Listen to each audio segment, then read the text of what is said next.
Mas quem diria, hein?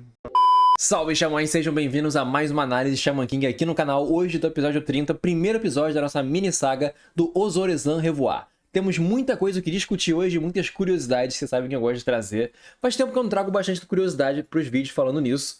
E hoje eu trouxe algumas muito interessantes, então assiste até o final.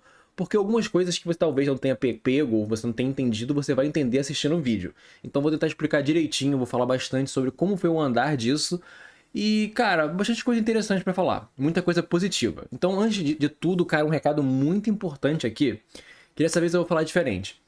Meus vídeos, em geral, tem uma média muito grande de gente que assiste e não é inscrito no canal. Como vocês sabem, eu vivo disso aqui, né? Tipo assim, ainda não vivo. Ainda vou viver de redes sociais e fazer vídeos e tudo mais. Então é sempre muito importante lembrar que se você não for inscrito e quer me apoiar de qualquer maneira, a coisa mais incrível que você pode fazer é se inscrever aqui no vídeo, que vai estar me apoiando demais. Eu conto com a ajuda de vocês. Deixa um like aí e sempre comenta, que eu gosto de ler o comentário de vocês. Bora pro review? Então bora!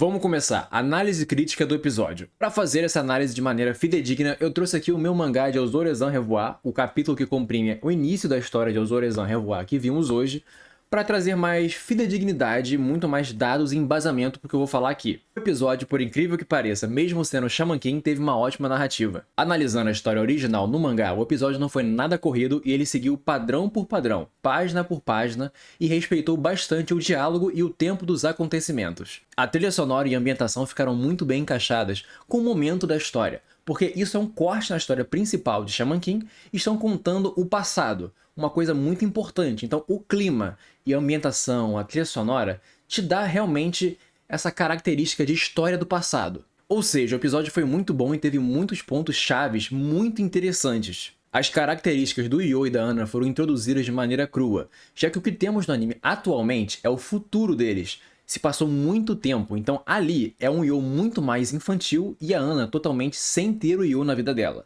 Ela está passando por um momento muito difícil, que é a história de Ozorezan Revoar. Então não vou falar muito sobre isso, mas tenham isso em mente. Você lembra que eu acabei de falar sobre a ambientação do passado e uma história sendo contada? Bom, esse é o intuito e o nome de Ozorezan Revoar. Eu não sei a tradução que vocês viram por aí, mas Ozorezan tem o significado de O Monte do Medo, e Revoar seria para ver novamente. Ou uma tradução meio chula seria De Volta para o Monte do Medo, ou O Monte do Medo para ver novamente. Então já está indicando que é uma história. Então é uma introdução de arco para contar o passado, para dar mais aprofundamento na história e no casal Yo e Ana. Porque diferente do que muita gente pensou, isso não é apenas uma história de romance, para contar a história do casal e ser uma história totalmente sem nexo. Não ter importância para o torneio Xamã e para o futuro do Yo. Sim, isso é totalmente importante para o futuro e para embasar tudo que você está vendo agora. O encontro da Ana com Yo esconde uma maldição muito poderosa. Por isso, Monte Ozorezan é um local que guarda diversos segredos e é a divisa entre esse mundo e o além. E tivemos um momento muito histórico na história de Shaman King. A primeira aparição no anime oficialmente do Masamune. Talvez vocês tenham ficado com a dúvida se o Masamune está vivo ou morto, já que o corpo dele parece muito material, diferente da maioria dos espíritos, já que ele se diz um espírito. Em Shaman King conhecemos diversos tipos de espíritos diferentes. Espíritos naturais, espíritos evoluídos, espíritos jovens, tem diversos tipos de espírito. Eu não vou nomear todos eles nesse vídeo, porque eu pretendo fazer um vídeo só sobre os espíritos em Shaman King. Mas vamos lá. A gente tem o Amidamaru e a maioria dos espíritos guardiões que temos no anime o tempo todo.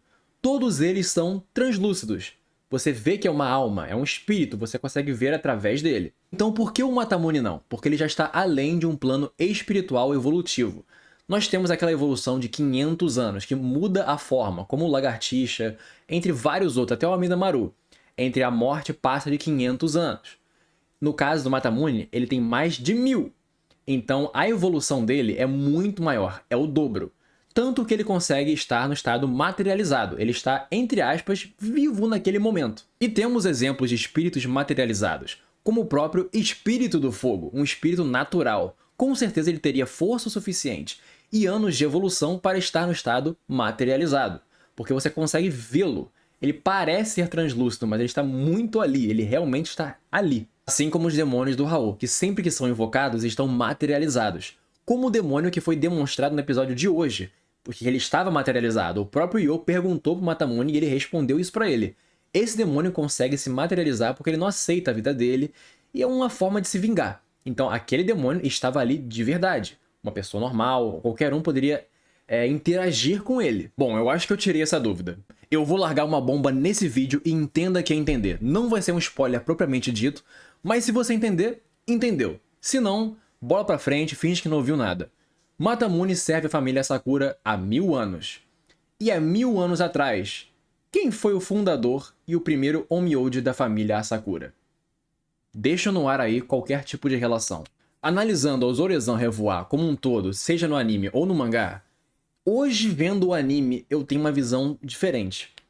Eu diria que é um encaixe perfeito, assim, no mangá isso é uma introdução maravilhosa, só que eu diria que para esse anime que a gente tem, que é corrido, tem falta de carisma de alguns personagens, tem pouco tempo de tela de vários deles.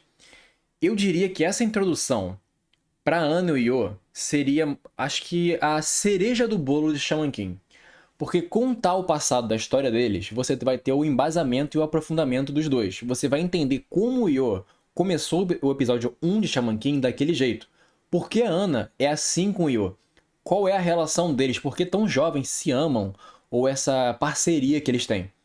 Então, isso vai trazer toda essa explicação. Você vai entender nesses episódios. Então, eu acho muito importante que eles realmente, nesses 4 episódios, foquem bastante nesse conhecimento de relação.